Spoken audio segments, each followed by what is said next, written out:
What's going on, y'all? This is OJ back with another video. Today, we're going to talk about something that has been grinding my gears for a few weeks now. That being how god awful UFC 312 truly is.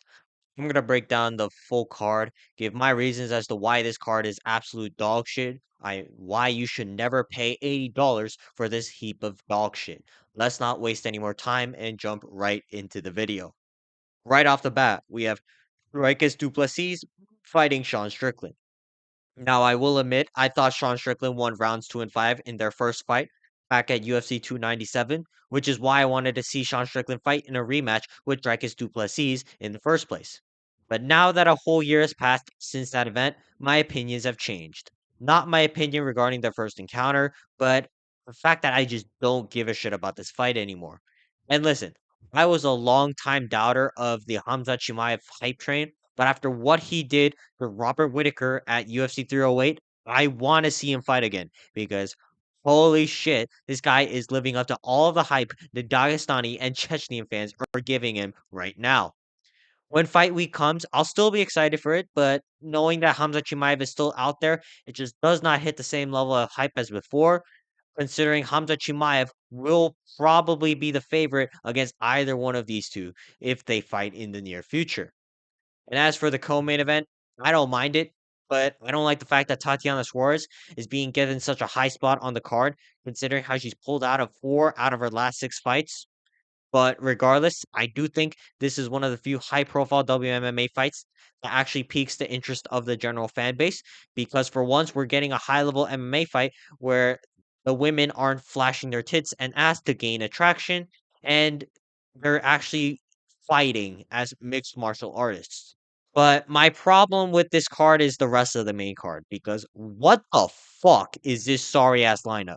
Justin Tafa, Hubby Maori, NPC number 1 on the feature fight of a pay-per-view in 2025. Guy barely has a record above 500 in the UFC. Why the fuck is he on the feature fight of this pay-per-view? And don't even get me started on the guy he's fighting, Chishiro or whoever this guy is, because I don't know who he is. Amongst the people around me, I think I'm the one who's most heavily into watching MMA. And let me tell you this, I have no idea who the fuck that guy Justin Tafa is fighting right here. Hell, I will still pick him to beat Justin Tafa because Justin Tafa is dog shit, plain and simple.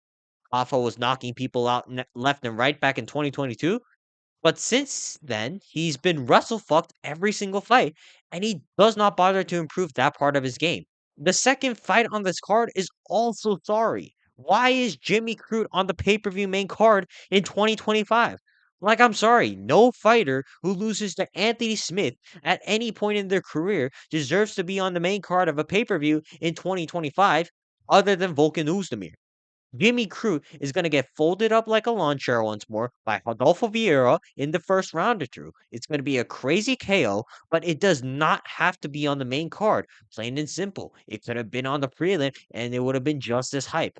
For the main card opener, we have Jake Matthews versus Francisco Prado. Now, I do think this is going to be a good fight. My problem with this fight, however, is that I don't care for this fight compared to half the fights on the prelims. Matthews is fun, but he's been around for quite some time, and it's not like the UFC is really trying to get this guy into the rankings as soon as possible because they've already tried that a few times. And Francisco Prado is an undersized lightweight moving up to welterweight. And for a pay-per-view main card opener, I don't feel any hype for me to fork up $80 for this if this is going to be the opener. Unironically, though, I'm really excited to watch the prelims. Jack Jenkins is probably going to get a highlight reel finish during this fight or make a hell of a fight against this Brazilian guy over here. And Hyung Sung Park is making his debut over here at the UFC. I'm really excited to see what this guy does because he's supposed to be the next guy up for South Korea. And I just want to see how far he gets within the UFC. We also have Ilya Toporia's brother, Alex Topuria, making his debut in the UFC. Word on the street, he fights just like Ilya Topuria. So I am really interested to see Alex fight in the UFC. And finally, Tom Nolan. He won his first 3 fights over here, and now he's taking his first real test in Vyacheslav Borshev. I expect a high level kickboxing match because both of these guys are very good on the feet.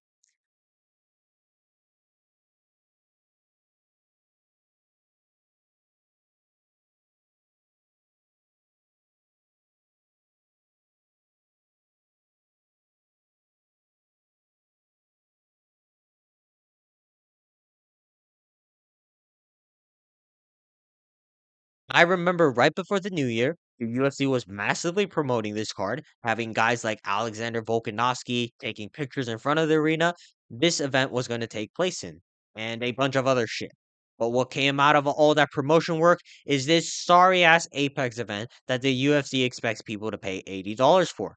Like this coming week's Saudi Arabia card is way better than this shit, and it's a fight night card that I can watch for free on ABC. Why would I pay $80 for a pay-per-view that is objectively worse than the main card of a fight night in Saudi Arabia that I can watch for free on ABC? And the worst part is that the UFC didn't even bother to bring any of the Australian or New Zealand superstars that could have actually enticed me to pay $80 for this shit. No Dan Hooker, no Jack de la Maddalena, no Israel Adesanya, no Kai Kara France, no Tai Tuivasa, no Alexander Volkanovski. Hell, you could have brought Carlos Prates over. Like, what are we doing, UFC?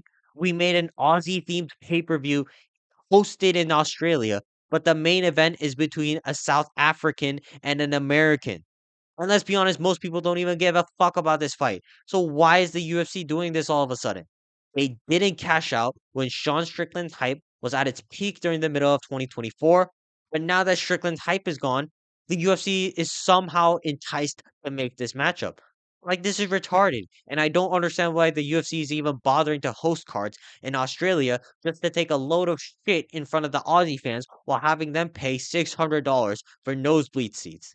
It's like the UFC hates the fans that actually care enough to watch their product live or pay for the pay-per-views, but will do anything to appease every other fan base like the Saudis, who, let's be honest, do not give a fuck about this card. Yeah, that's where I'm gonna have to stop for today. Let me know in the comments down below what you guys think about UFC 312. Is it an abomination, or are you actually hyped to watch this card?